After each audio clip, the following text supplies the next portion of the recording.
जी नमस्कार। चलिए हम लोग परसेंटेज देख रहे थे और हम लोग परसेंटेज में 2 वीडियो ऑलरेडी देख चुके थे, जिसमें हम लोग परसेंटेज में थोड़ा सा उसका इंट्रोडक्शन देखे थे परसेंटेज का, और किसी भी प्रतिशत से भिन्न में कैसे बदला जाता है उस चीज़ को हम लोग देखे थे। और फिर भिन्न अगर रहता है तो उसको फिर हम लोग प्रतिशत में निकालना सीखे थे। एग्जाम्पल भी दिए थे स्कूल के रिजल्ट वाला, तो वहाँ से हम लोग देखे थे कि कैसे हम लोग किसी भी भिन्न को आसानी से प्रतिशत में बदल सकते हैं। चलिए, तो 2 वीडियो हम लोग ऑलरेडी परसेंटेज का देख चुके हैं, आज ये तीसरा वीडियो होगा। और 2 दिन शायद नहीं वीडियो आ सका। आप लोग को बताते हैं कि मेरा कुछ टेक्निकल इंस्ट्रूमेंट मंगाया ऑनलाइन, तो इसके कारण थोड़ा सा उसका डिलीवरी में डिले के कारण हम वीडियो नहीं दे पाए थे, लेकिन अब से रेगुलर वीडियो आएगा और आप लोग को वीडियो मिलता रहेगा, ठीक है। और आप लोग तैयारी कीजिए। सवाल आप तो पहले से भी कहीं पढ़े होंगे या फिर पढ़ रहे होंगे या फिर नहीं भी पढ़े हैं, तो उसके लिए कोई दिक्कत नहीं है। यहाँ से आप सवाल बनाइएगा तो आपको बिल्कुल सवाल क्लियर होगा। तो हम लोग प्रतिशत से भिन्न वाला में हम लोग सीख चुके थे कि कैसे किसी भी प्रतिशत का भिन्न मान हम लोग निकालते हैं, और फिर उसको हम लोग थोड़ा सा याद भी रखे थे कि जैसे 25% का अगर हम बात करते हैं तो 1/4 होता है, और वहीं 20% का वैल्यू 1/5 होता है भिन्न के रूप में। तो वो सारा चीज़ अगर हम लोग याद किए हैं तो आज से हम लोग सवाल पे जब आएंगे तो देखेंगे कि कितना हम लोग को फ़ायदा होता है, क्योंकि पिछला वीडियो में भी हम लोग 1-2 सवाल स्टार्ट कर दिए थे। तो आज हम लोग फिर डायरेक्ट सवाल पे आते हैं। चलिए हम लोग देखते हैं सवाल। देखिए, सवाल है कि यदि किसी संख्या का 80% में 200 जोड़ा जाता है तो वही संख्या प्राप्त होती है, तो वह संख्या ज्ञात करें।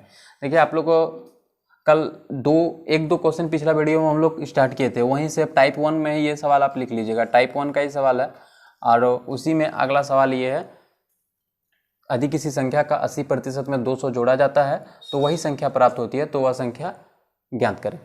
देखिए दोस्तों, हम बताए थे आपको कि यदि की, जैसे यहाँ दिया है कि यदि किसी संख्या का 80% में 200 जोड़ा जाता है। सबसे पहली बात तो संख्या के बारे में हमको पता नहीं है, तो संख्या तो हम मानेंगे। और कोई भी चीज़ अपने आप में 100% होता है। कोई भी संख्या रहे या कुछ भी रहे, वो अपने आप में 100% होता है जब तक हम उसमें कुछ निकालते नहीं हैं या उसमें कुछ ऐड नहीं करते हैं।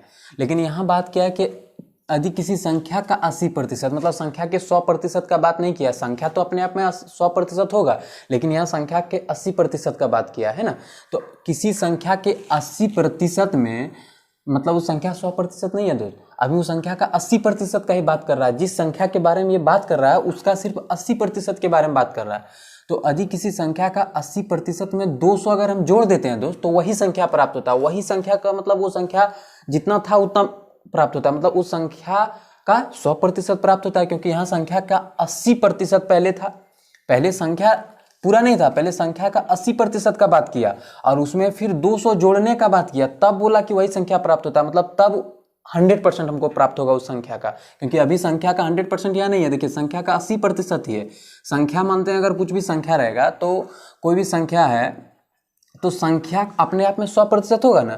लेकिन यहाँ बात किया है संख्या के 80% का, और मतलब संख्या का 100% नहीं है। 100% संख्या में तब होगा जब हम इसमें 200 ऐड कर देंगे। तो संख्या का 100% कब होगा? जब हम इसमें 200 ऐड कर देंगे। मतलब अभी मेरे पास है संख्या का 80% दोस्त, और उसमें हम क्या ऐड करेंगे कि हमको संख्या का 100% प्राप्त होगा। देखिए, संख्या का 80% अभी मेरे पास है, और उसमें हम क्या ऐड करेंगे कि 100% प्राप्त होगा। तो प्रतिशत में तो आप कहिएगा कि संख्या का 20% ऐड करेंगे तो 100 प्राप्त होगा, और वही 20% का वैल्यू दिया हुआ है 200। देखिए, 200 जोड़ा जाता है, मतलब संख्या का जो 80% है उसमें 200 जोड़ा जाता है तो वही संख्या प्राप्त होता है। मतलब वो संख्या जिसके बारे में बात कर रहा है, तो संख्या जिसके बारे में बात कर रहा है वो तो अपने आप में 100% होगा। तो संख्या कि 80% में 20% जोड़ेंगे तो 100% संख्या का मिलेगा। लेकिन यहाँ 20% में न जोड़ के संख्या में जोड़ा है, और उस 20% की जगह 200 है। तो हम ये समझ गए कि उस संख्या का जो 20% है वो 200 है। हम ये समझे कि उस संख्या का जो 20% है वो 200 है। तो पूछा है कि वह संख्या ज्ञात करें। तो संख्या का अगर 20% 200 है दोस्त, तो संख्या कितना है? 100% होगा। देखिए, संख्या कितना है? 100%। तो संख्या का 20% इक्वल टू 200। संख्या का, देखिए, संख्या का मतलब गुना, संख्या का 20% 200, तो संख्या का हमको कितना निकालना है? 100%। संख्या मतलब 100%, कोई भी संख्या मतलब उसका 100%। तो संख्या का 100% इक्वल टू क्या हो जाएगा? तो आप कहिएगा 200/20 गुने 100। तो 20 10 10 इंटू 100 1000। तो संख्या क्या होगा? 1000 होगा। समझे ना? देखिए, 20% का वैल्यू 200 है, तो 1%, ऐसे एक ही नियम से इसको, तो इतना सिंपल है। ये देखिए, 20% इक्वल टू 200, तो 1% इक्वल टू 200/20 है ना। तो 100% संख्या का, सब में लगा हुआ है, संख्या का 20%, संख्या का 1%, संख्या का 100%। देखिए 1% 200/20, 100% 200/20 गुने 100, तो कितना हो गया, 1000 हो गया।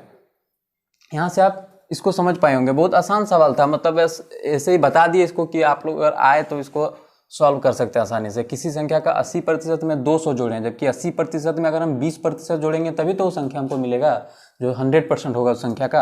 ये 20% की जगह 200 ऐड किया हुआ, यानी कि हम समझ गए कि संख्या का जो 20% है वो 200 है। तो संख्या का 100% निकालेंगे तो कितना हो जाएगा, तो आप कहिएगा कि 1000 हो जाएगा, है ना। चलिए इसको हम मिटाते हैं, उसके बाद हम अगले सवाल पे आते हैं। चलिए अगला क्वेश्चन हम लोग देखते हैं। एक खनिज में 12% लोहा है, 69 kg लोहा प्राप्त करने के लिए कितने kg खनिज की आवश्यकता होगी।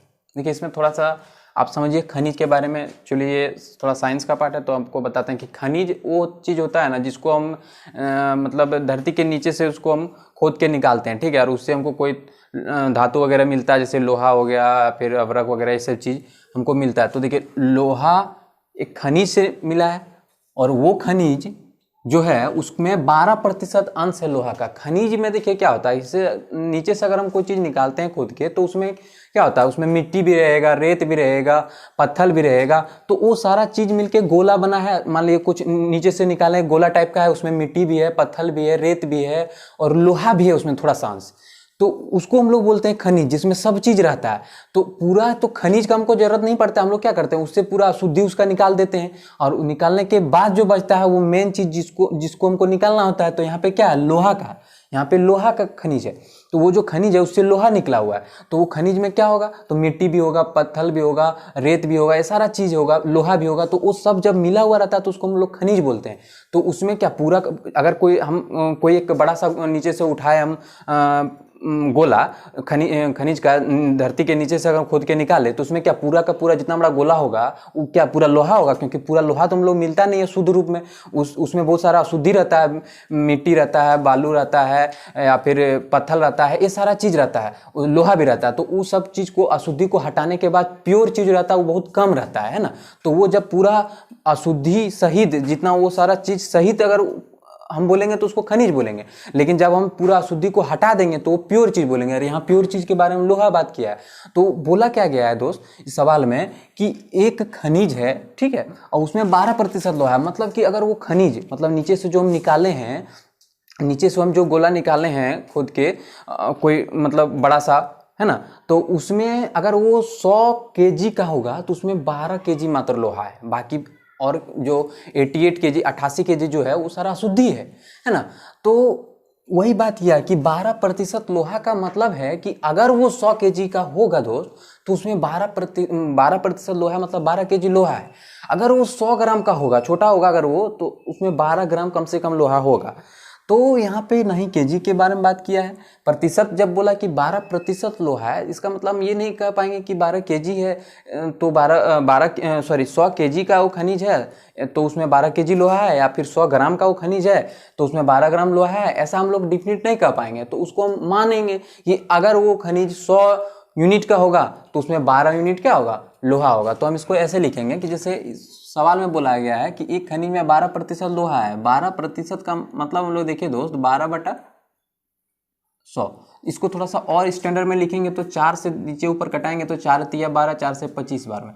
मतलब इसको हम दो तरह से देखिए, अगर वो खनिज 100 यूनिट का होगा तो उसका 12%, 12 मतलब उसमें लोहा कितना होगा, तो आप कहिएगा 12 यूनिट उसमें लोहा होगा। या फिर अगर वो खनिज 25 यूनिट का होगा तो उसका 12% कितना, 3, तो वो उसमें लोहा कितना होगा, तो 3 यूनिट होगा, है ना। यूनिट क्यों बोलेंगे, क्योंकि हम मानते हैं, कल्पना करते हैं कि अगर वो खनिज इतना का होगा, है ना। हम डिफिनिट थोड़ी बोल सकते हैं कि 100 kg का ही खनिज है कि 100 ग्राम का ही खनिज है, डिफिनिट नहीं बोल सकते हैं। तो हम उसको मानेंगे, कल्पना करेंगे कि कितना हो सकता है। तो यहाँ पे हम जब खुद से मानेंगे तो उसको यूनिट बोलेंगे, जब हम खुद से मानेंगे तो उसको यूनिट बोलेंगे। तो 12% मतलब 12/100। तो हम पिछला वीडियो में बताएं कि नीचे वाला जो मान होता है, कोई भी चीज़ जो हमको मानना होता है उसका 100% नीचे वाला मान होता है ना। पिछला वीडियो में इस चीज़ को बताएं हैं। तो इसको आप ऐसे मान सकते हैं कि अगर वो खनिज 100 यूनिट का होगा दोस्त, तो उसका 12% कितना हो गया, तो आप कहिएगा 12 यूनिट होगा, तो उसमें 12 यूनिट लोहा होगा। या फिर अगर वो खनिज 25 यूनिट का होगा तो उसका 12% कितना होगा, तो 3 यूनिट होगा, तो उसमें 3 यूनिट लोहा होगा, है ना। तो हम लोग इसमें ये सीखे कि वो खनिज अगर 25 यूनिट का होगा तो उसमें लोहा होगा 3 यूनिट, अगर वो खनिज 100 यूनिट का होगा तो उसमें लोहा होगा 12 यूनिट। तो हम लोग ये बड़ा वाला नहीं मान के हम लोग छोटा स्टैंडर्ड वाला मानते हैं। तो 25 यूनिट अगर वो खनिज का मानते हैं, अगर पूरा खनिज का वजन अगर हम लोग 25 यूनिट मानते हैं तो उसमें लोहा कितना यूनिट होगा दोस्तों, आप कहिएगा 3 यूनिट लोहा प्राप्त होगा हमको। यानी कि हमको 3 यूनिट लोहा प्राप्त करने के लिए 25 यूनिट खनिज चाहिए, तभी हमको 3 यूनिट लोहा प्राप्त होगा, क्योंकि बात किया है कि खनिज में 12% ही लोहा है ना। तो अब हम देखते हैं सवाल में आगे बोलता है कि 69 केजी लोहा प्राप्त करने के लिए कितने केजी खनिज की आवश्यकता होगी। अच्छा बताइए दोस्त, 25 यूनिट खनिज से 3 यूनिट लोहा मिलता है, या फिर हम इसको ऐसे भी कर सकते हैं कि 3 यूनिट लोहा प्राप्त करने के लिए 25 यूनिट खनिज की आवश्यकता होती है। तो इस 3 यूनिट की जगह अगर 69 केजी होता, इसको ये 3 यूनिट की जगह अगर 69 केजी मेरा हो जाता दोस्त, तो हम कहते कि खनिज भी मेरा कितना होता।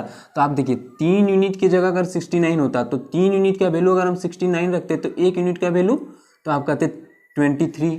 3 यूनिट का वैल्यू अगर 69 केजी तो 1 यूनिट का वैल्यू 23 केजी होता।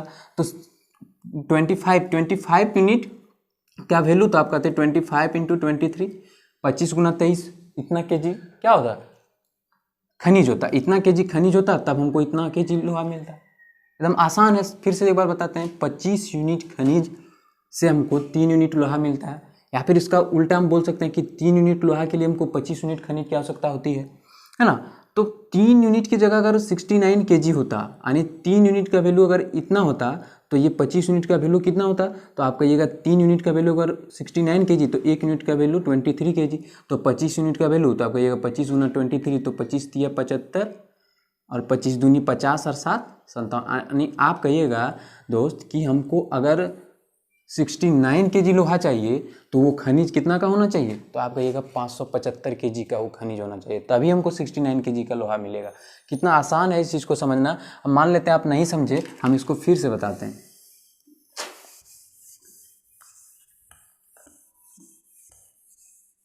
देखिए इसको फिर से समझिए। सवाल में बोला गया है कि किसी खनिज में 12% लोहा है, 12% लोहा है। तो जैसे इस भिन्न को हम लिखे दोस्त, आपके दिमाग में तुरंत आ जाना चाहिए, ये चीज़ हम पिछला वीडियो में बताएं, इसलिए आपका दिमाग में तुरंत आ जाना चाहिए कि 12%, 12/100 किसी चीज़ का 12%, तो किसी चीज़ का मतलब उस चीज़ को हम जानते नहीं, उस चीज़ के बारे में मान सकते हैं उस चीज़ का वैल्यू। तो हम ये मानते हैं कि अगर वो चीज़ 100 यूनिट का होगा तो उसका 12%, तो आप कहिएगा 12 यूनिट होगा, है ना। तो 12/100 को एक और स्टैंडर्ड फॉर्म में हम लोग 3/25 लिख सकते हैं, 4 से नीचे ऊपर कटा के। आप कहिएगा हाँ, तो इसको हम ऐसे बोलेंगे कि अगर वो चीज़ 25 यूनिट का होगा वो खनिज, तो उसका 12% 3 यूनिट होगा, मतलब उसमें 3 यूनिट लोहा होगा, है ना। यूनिट क्यों बोलेंगे, क्योंकि हम उस चीज़ को खुद माने हैं, है ना। पिछला वीडियो देखिएगा, आपको पूरा क्लियर होगा। तो यहाँ पे हम ये देखें दोस्त कि 3 यूनिट लोहा के लिए हमको 25 यूनिट खनिज की आवश्यकता है। तो 3 यूनिट की जगह अगर 69 केजी लोहा चाहिए, देखिए सवाल में बोला है कि 69 केजी लोहा प्राप्त करने के लिए कितने केजी खनिज की आवश्यकता होगी।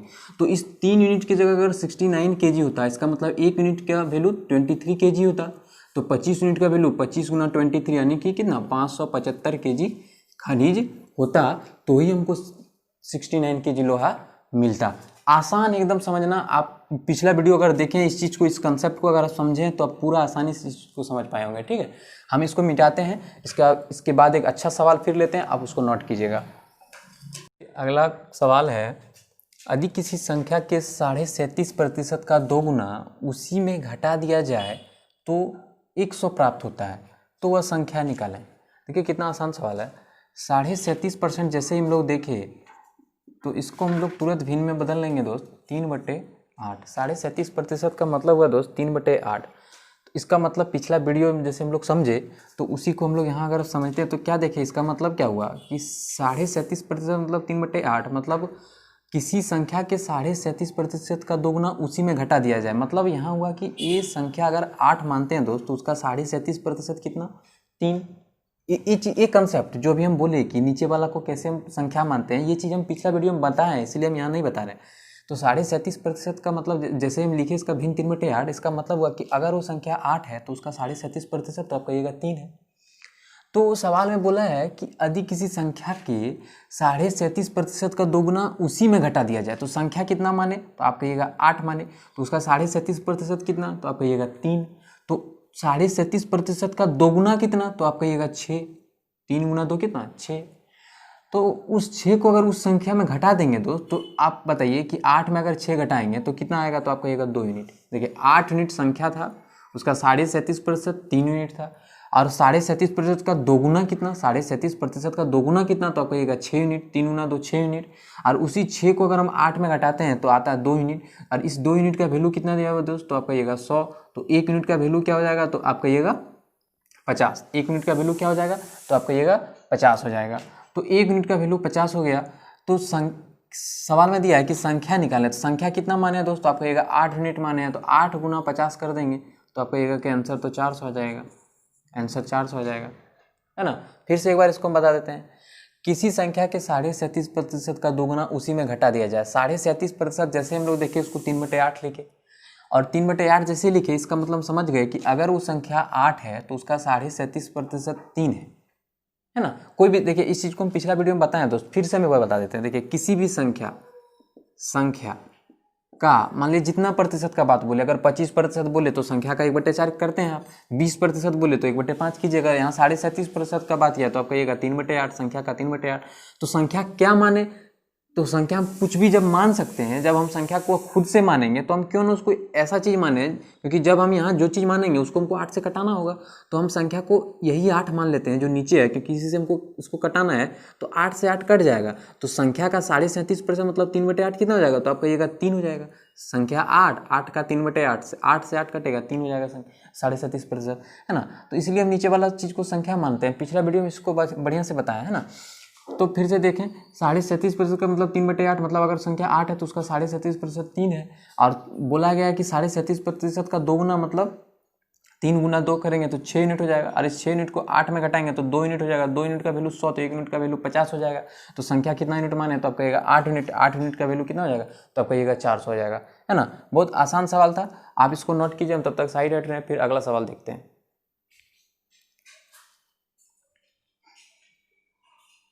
चलिए अगला सवाल हम लोग देखते हैं कि यदि किसी संख्या का 33.1/3% स्वयं में गुना किया जाए तो 108 प्राप्त होता है, तो वह संख्या ज्ञात करें।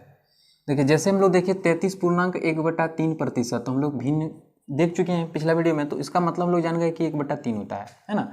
तो देखिए यहाँ पे एक चीज़ आपको समझना है, एक कंसेप्ट समझना है। ये चीज़ आपको बहुत आगे भी काम देगा। ये चीज़ समझना है कि कभी दो यूनिट को आपस में हम जोड़ सकते हैं, 2 यूनिट को आपस में हम घटा सकते हैं, लेकिन कभी भी 2 यूनिट को हम लोग आपस में गुना नहीं कर सकते हैं। जैसे कि अगर इस सवाल में ये रहता दोस्त कि यदि किसी संख्या का 33.1/3% स्वयं में घटाया जाए तो 108 प्राप्त होता है, तो हम क्या करते कि जैसे लिखे हम 33/3, अरे इसका मतलब हुआ 1/3 भिन्न के रूप में। तो हम जानते हैं कि अगर वो संख्या 3 है तो इसका उसका 33.1/3% कितना, तो आप कहते हैं 1 है।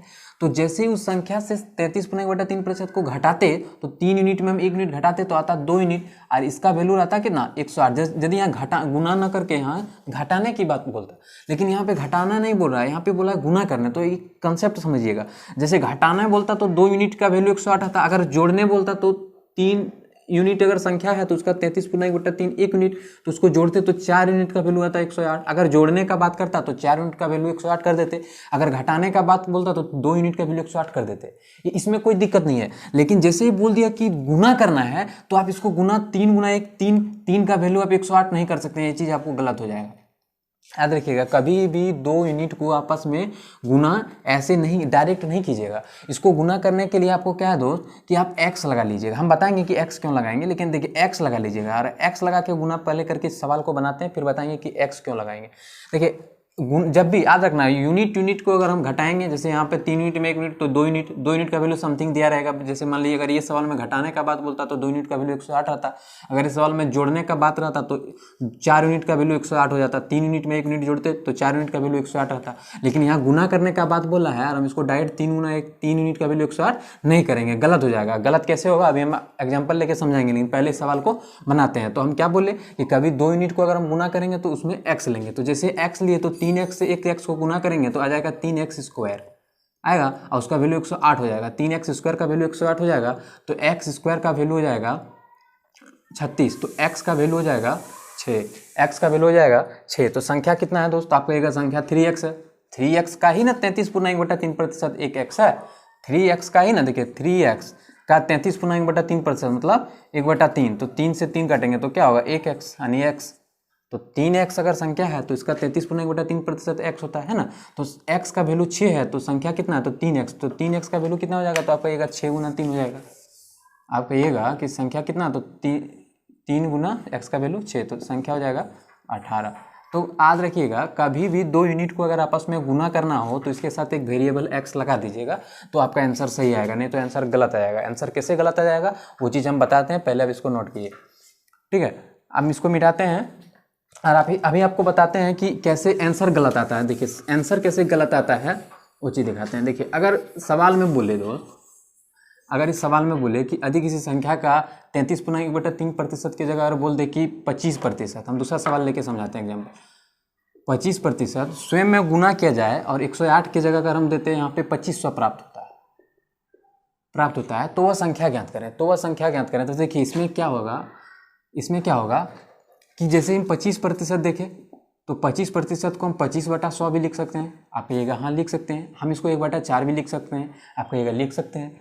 तो इसमें हम 25/100 मान के चलें कि 1/4 मान के चलें, देखते हैं। तो अगर हम 25/100 को 25% को 25/100 मान के चलेंगे तो क्या होगा कि अगर हम इसको गुना करेंगे, संख्या 100 उसका 25% 25, तो गुना करेंगे तो आ जाएगा 2500 और 2500 का वैल्यू हो जाएगा 2500।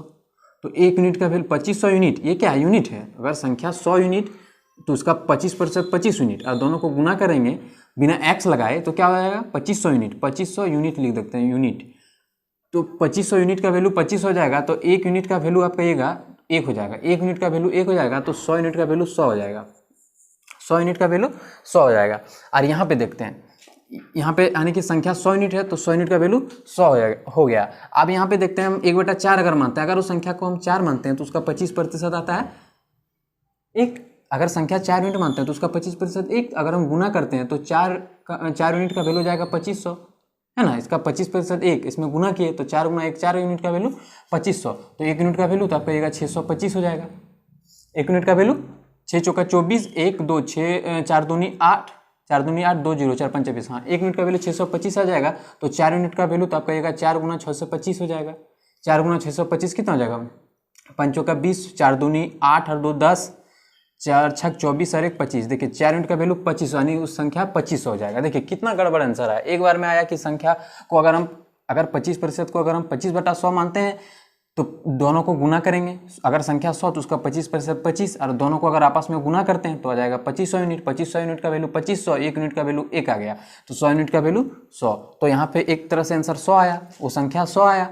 और यहाँ पे अगर हम 25% को 1/4 मानते हैं तो दोनों को गुना करेंगे। अगर संख्या 4 तो उसका 25% 1, तो गुना करेंगे तो 4 और इस 4 का वैल्यू 2500 दिया हुआ है। 1 यूनिट का वैल्यू 625, तो फिर संख्या कितना माने तो आप कहिएगा 4 यूनिट। 4 यूनिट का वैल्यू 4 गुना 625 तो 2500। देखिए दोनों में डिफरेंट आंसर आ जाता है। तो हम डिफरेंट नहीं कर सकते हैं कि हम किसी भी प्रतिशत को 25/100, जैसे इसमें 25% का बात किया था तो 25% को 25/100 माने कि 1/4 माने और उसको किसको गुना करें 2500 यूनिट का वैल्यू समथिंग रखें कि 4 यूनिट का वैल्यू समथिंग जो दिया हुआ जैसे 2500 दिया हुआ वो रखें। तो हम इसमें डिफरेंट नहीं कर सकते। लेकिन यही जोड़ने घटाने में दोनों स्थिति में आंसर सेम आ जाएगा। जोड़ने या घटाने में दोनों स्थिति में आंसर सेम आ जाएगा, आप देख लीजिएगा करके। लेकिन गुना जहाँ करने का बात हो तो दोनों स्थिति में आंसर अलग अलग आ जाता है। तो हम कह नहीं सकते हैं कि 25/100 की 1/4, इसीलिए हम इसके साथ x लगा देंगे। जो भी होगा मेरा आंसर सही आएगा, ठीक है। आप x लगा दीजिएगा तो क्या होगा आंसर सही आएगा। देखते हैं लगा के। देखिए अगर 25% को अगर हम 25/100 लिखते हैं, अगर यहाँ पे आप x लगा दीजिए या फिर आप यहाँ पे 1/4 लीजिएगा तो 1/4 में x लगा दीजिए। तो देखिए दोनों स्थिति में आंसर सेम आएगा। देखिए 25x इंटू 100x गुना करेंगे तो हो जाएगा 2500x² का वैल्यू हो जाएगा 2500। हिंदी हुआ है 25% को स्वयं में गुना किया जाए तो 2500 प्राप्त होता है। तो अगर संख्या 100x तो उसका 25% 25x गुना करेंगे तो 2500x² का वैल्यू 2500, तो x² का वैल्यू हो जाएगा कितना दोस्तों, आप कहिएगा 1। तो x का वैल्यू 1, तो संख्या कितना हो जाएगा, x² का वैल्यू 1 है तो x का वैल्यू 1 हो जाएगा। तो संख्या 100x, तो 100x का यहाँ हो जाएगा 100x का 100। अब यहाँ देखते हैं, अगर हम इसको गुना करते हैं तो आ जाता है 4x² और इसका वैल्यू है 2500, तो x² का वैल्यू हो जाएगा दोस्त, तो आप कहिएगा 2500/4, तो आप कहिएगा 625। x² का वैल्यू 625 हो जाएगा। तो x का वैल्यू क्या हो जाएगा दोस्त, तो आप कहिएगा 25 हो जाएगा। x का वैल्यू क्या हो जाएगा, 25 हो जाएगा। तो संख्या कितना है, तो 4x है। तो 4x को हम क्या लिखेंगे, 4x को क्या लिखेंगे, संख्या 4x है तो 4x को 4 गुना 25 नहीं लिखेंगे, तो आप कहिएगा हाँ, तो ये इसका आंसर आ जाएगा 100। देखिए यहाँ भी 100 आया, यहाँ से भी 100 आया। तो x अगर हम मानते हैं तो क्या होता है, दोनों स्थिति में मेरा आंसर सेम आएगा। अगर हम x मान के गुना नहीं करेंगे तो दोनों स्थिति में आंसर अलग अलग आ जाएगा, इसलिए इसको x मानते हैं। जब भी दो यूनिट को आपस में गुना करते हैं तो उसके साथ एक वेरिएबल लगाते हैं। एक वेरिएबल किसको बोलते हैं, जैसे x है तो इसको वेरिएबल बोलेंगे, और जो ये चीज़ जैसे 25/100 सिर्फ रहेगा तो इसको यूनिट बोलेंगे, है ना। और इसके साथ एक x लगा के हम गुना करेंगे। जब भी हम दो यूनिट को गुना करेंगे x लगा के करेंगे, ठीक है। इतना आपको समझ में आना चाहिए। चलिए यही सवाल हो गया। इसके साथ हमको लगता है कि ज़्यादा लंबा वीडियो नहीं हो, 3-4 सवाल एक दिन में काफ़ी है, 5 सवाल तो इतना ही रखते हैं, क्योंकि लंबा वीडियो हो जाएगा फिर आप उसको देखने में आपको प्रॉब्लम होगा। तो आप यहाँ से सवाल को धीरे धीरे समझ रहे होंगे। अगला वीडियो में एकदम पूरा फास्ट चलेंगे हम। यहाँ आज तक हम स्लो बताए, क्योंकि हमको लगता है कि आपको बढ़िया से कंसेप्ट आना चाहिए। अगले वीडियो से एकदम स्टार्ट करेंगे, फास्टली एकदम सवाल को बनाते चलेंगे हम लोग। और तब तक के लिए जय हिंद।